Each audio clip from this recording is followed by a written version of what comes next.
Welcome to ALC podcast, where we explore ideas shaping education and global learning. Today, I'm excited to welcome Amit Goyal, Business Head of India and South Asia at ETS, the world's largest private educational assessment organization known for globally recognized tests like TOEFL and GRE. Hi Amit, and welcome to the ALC podcast, and thank you so much for taking out time today. So let's start with me understanding your role at ETS. Sure. It's first of all pleasure meeting you, Sneha, and thanks for inviting us. This is my first time at Kathmandu, and I'm happy to be here, learning a lot more about the study abroad market. And I must say that I didn't expect Kathmandu to be such a vibrant study abroad market, because the number of study abroad signages that I see while walking on the street here, I've not seen that anywhere else. So it's a very important market for us, and that's why I'm here with my colleagues, Karthik and Saurav. It's a good learning experience, because Kathmandu is also different in the sense that it's a huge undergrad market, and the stats that the partners tell us was 70% of the students here who are planning to go for study abroad are undergrad students. Right. And this is very unlike another large market like India, where it's the other way around, that 70% of the students are postgrad and 30% or around undergrad. So very unique characteristic. My role here is to understand first, because I'm new to ETS. I just joined about 5 months back. I don't come from an education industry. I've always been into consumer side of products, having worked with companies like Asian Paints, Nokia and Microsoft. But this is a very interesting and a very dynamic space, and what gives me a lot of pleasure is that I'm very closely working with the student segment. No other industry you get to work with the new generation as closely as we get to work here. We talk to many students, and the ambitions they have, the clarity of thoughts they have is something, when I look back, when I was their age, I can't even imagine how much they've evolved over the years. They know so much more, and there's so much more to learn from them, each interaction. So my role here is to, understand the business. I mean, technically speaking, I'm the business head for TOEFL and GRE for India and the South Asian countries, which Karthik mentioned, like Pakistan, Nepal, Bangladesh, Sri Lanka, Bhutan. So these are our key markets apart from India. Right. So like you said, students these days have a lot of clarity on where they want to go and what to do. However, I always see students confused about one small question, which is related to English proficiency test, whether to take up IELTS or TOEFL. So I would like to dig a bit deeper into why students should take up TOEFL and how it will help them in their study abroad journey. Sure. So I think if you ask me, before I come to TOEFL, I think it's important to understand the importance of taking an English language test, and especially for students who are not native speakers, and like students from India and Nepal, the other countries in South Asia.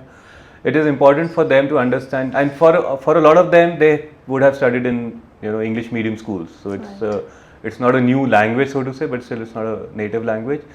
But what we realize is that we recently did an internal survey of students who took a TOEFL and went for studying abroad.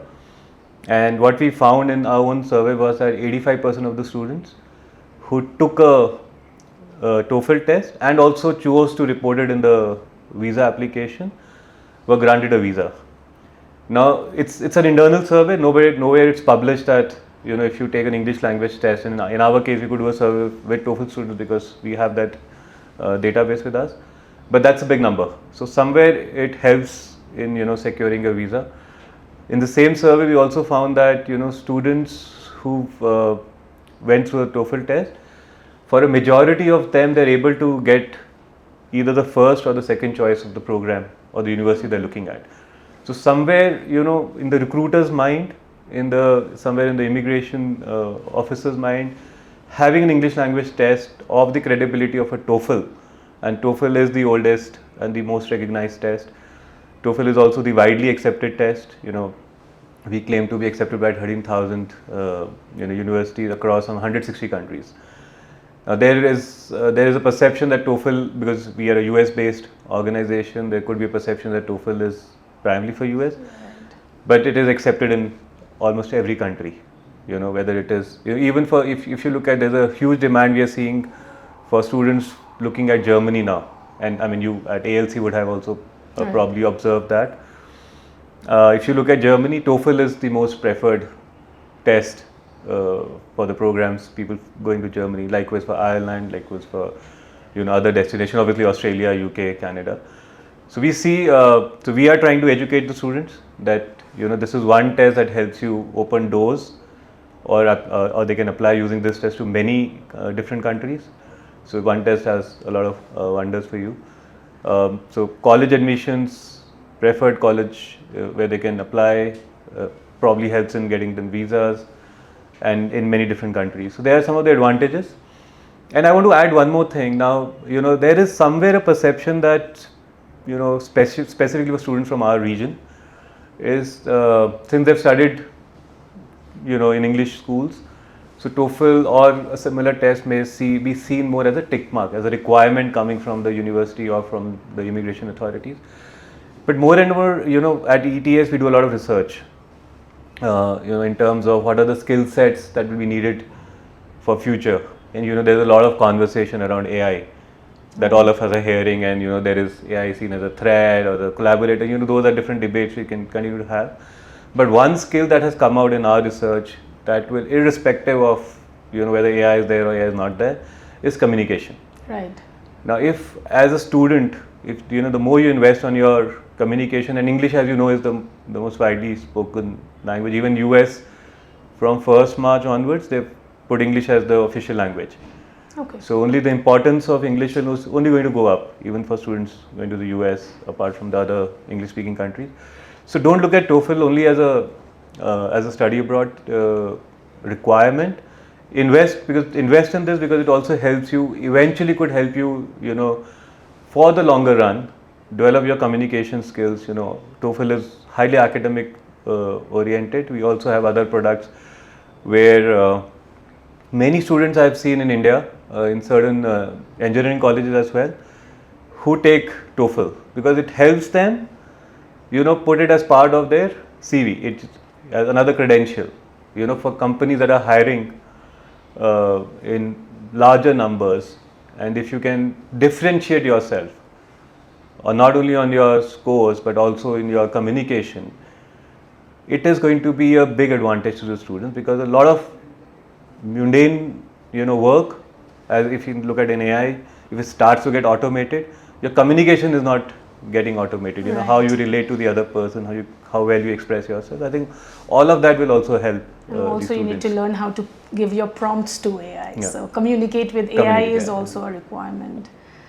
Right. So I think there was a lot that you covered. So one question I think from what you said is, I would like to ask straight up is, for US visa interview, right? So is it like you said, it helps improve your visa success rate, and visa success rate mostly is for US, because other countries are more dependent on the financial background of the students and acceptance from the university. But however, for US visa, it is a requirement that you're able to communicate well. Okay. So do you think taking a TOEFL really improves the chance for a student to crack that US visa interview?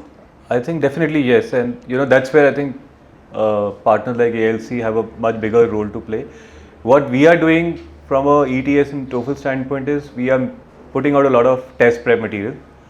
Right. Even at a very basic level, we have something called a beginner's guide, and we provide that free of cost to students who, just to get them a glimpse of what an English test would look like.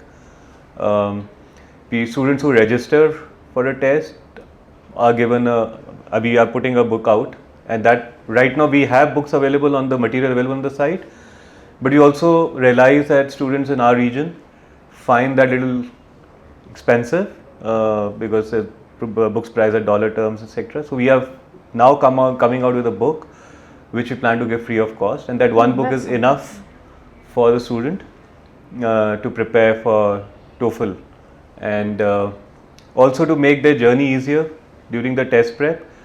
We are tying up with third-party service providers, which are providing test prep questions plus, let's say, 12 mock tests at a very, very affordable price, not seen in this industry so far.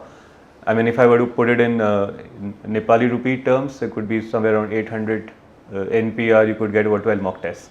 Now, this is unheard of from ETS or TOEFL all these years. But aren't mock tests free on your website? There is a mock test free, but I'm talking of, if you want to continue to see how you're progressing. So let's say a student takes a mock test, they come to ALC and they're preparing with you. So, they can do multiple mock tests after, let's say, every week to see how they are improving in their run up to the final test. So those are important, and I think specifically for spoken English, I think the centers like yours can do a lot more, because although at TOEFL the communication happens not with a human, but I think there's enough practice that they could do with a human at these centers as well to just improve their chances of scoring well there as well. So is TOEFL also, these mock tests, would they be AI backed where they can talk to the computer? Yes, so all these mock tests that we are tying up with third service providers are AI generated, AI scored, and they're instant because they are helping you in the journey. And the way these tests are, they will help you get better scores in the final test, and there are 4 sections, as you know. So depending on which section you are not doing so well, and ALC can help them improve that section specifically. Put more weight on through classes and through more preparation. Right? I think it is very important for students to really be able to understand the importance of learning beforehand for practicing and then appearing for the test. Because most students, they first randomly appear for the test and then they realize that they haven't received the marks, and then I guess somewhere they put it on the test being more difficult than actually screening where they went wrong. So that usually happens, and because of which also we have seen an upsurge of students trying to take up other tests like Duolingo, because it's a bit cheaper, they find it easier, and they're easily able to score. However, I believe not all universities accept Duolingo. Correct. The only advice we give to the students, if they were to ask us, is that English language test is just a small component in their overall study abroad journey. Now, even students which you counsel for different universities, I think the cost of admission or the cost of studying would be upwards of $50,000 if you were to, and the cost of living, etc. Within that, ELT test was only about $200.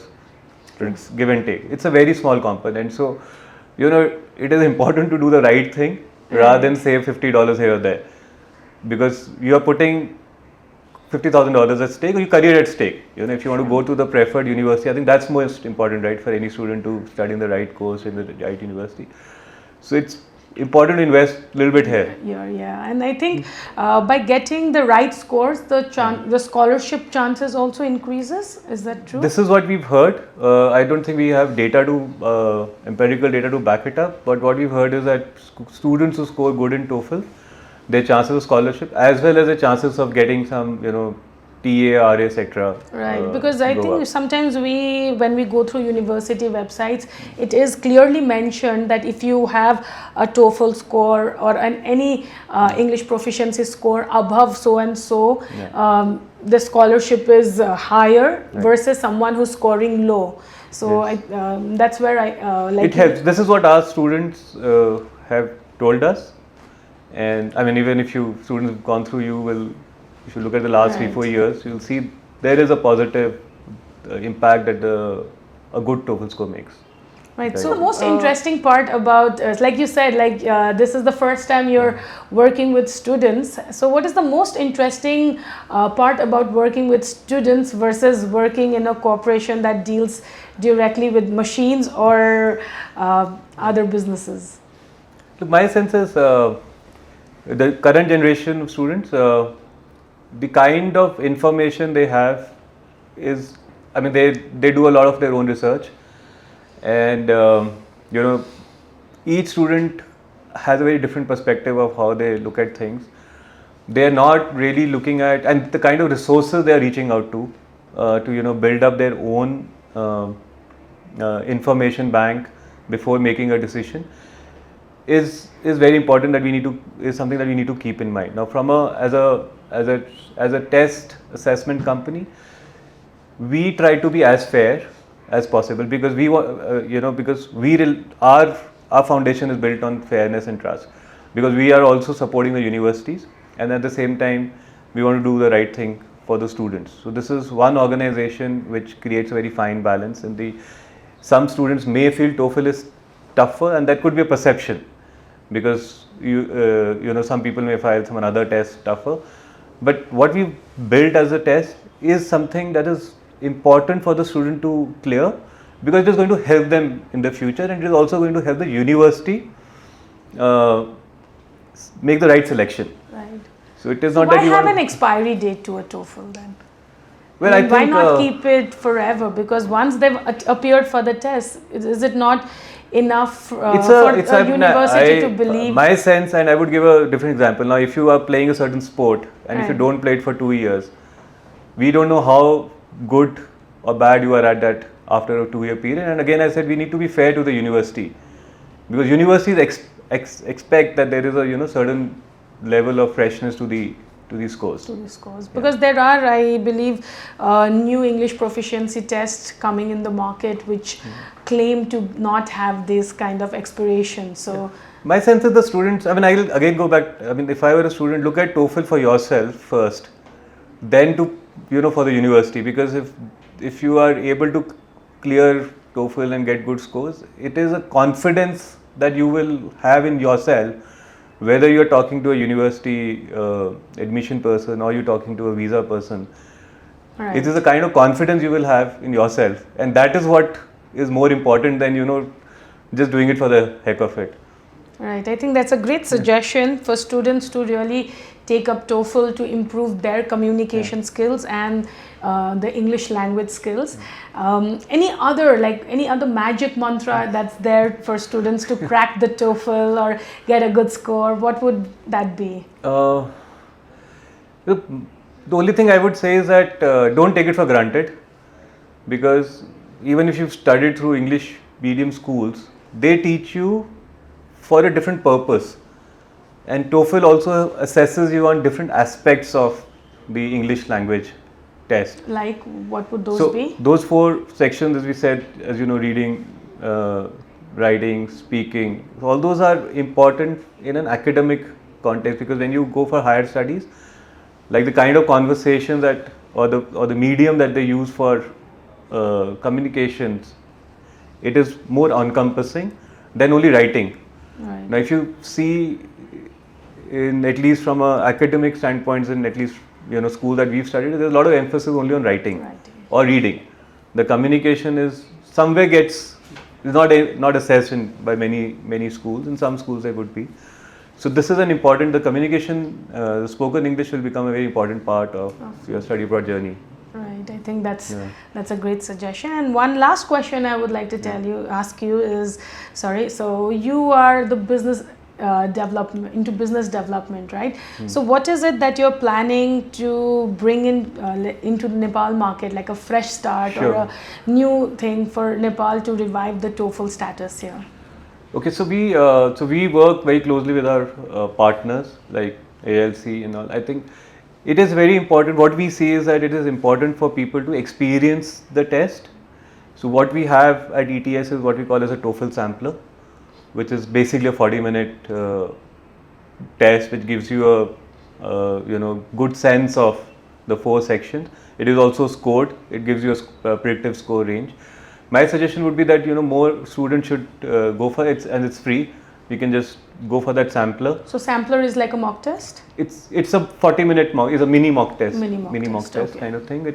So you don't have to go for the 2-hour test, 2-hour mock test. It gives you a good sense of where you stand as a student on what sections. that is if you can administer that. So we are happy to administer to as many students as possible directly and through our partners. That helps you then decide on what journey, whether you need what all areas of improvement. Can you do this in 4 weeks or 6 weeks or 8 weeks? It will be a good segue into planning your test prep. But and as I mentioned earlier in the conversation, we are providing a lot of test prep material now, and very affordable, because whole idea is that the better the student is prepared, the better scores they will get, and hence the better the outcomes will be. So we want to invest in a lot on the test prep, despite, and we are also very competitively priced compared to the other major tests. We have offers for the students, etc., so that we want to make it as comfortable on the pricing front also for the students. All I would say that whatever we want to do is keeping the student at the center. Right. I think it will be very exciting to see these samplers coming up in the market, and we would also like to have our students try it out before they really take TOEFL classes or get into the real test itself. And thank you so much, Amit. Thank you, Sneha, for today, and it was a great insight on TOEFL. It's our pleasure. We look forward to having more and more students take up the right test and cracking their study abroad journey dreams. Thank you, and all the best to ALC and Sneha. Thank you. We are happy to be partnering with you. Yes, thank you. Amit, thank you for sharing those incredible insights on how TOEFL continues to open doors for students around the world. It's clear that for anyone aspiring to study abroad, mastering TOEFL is the key step towards that dream. For our listeners, if you found this conversation helpful, please hit the subscribe button below and leave us a review, and share this episode with someone who's planning their international education journey. Until next time, keep learning and keep aiming high.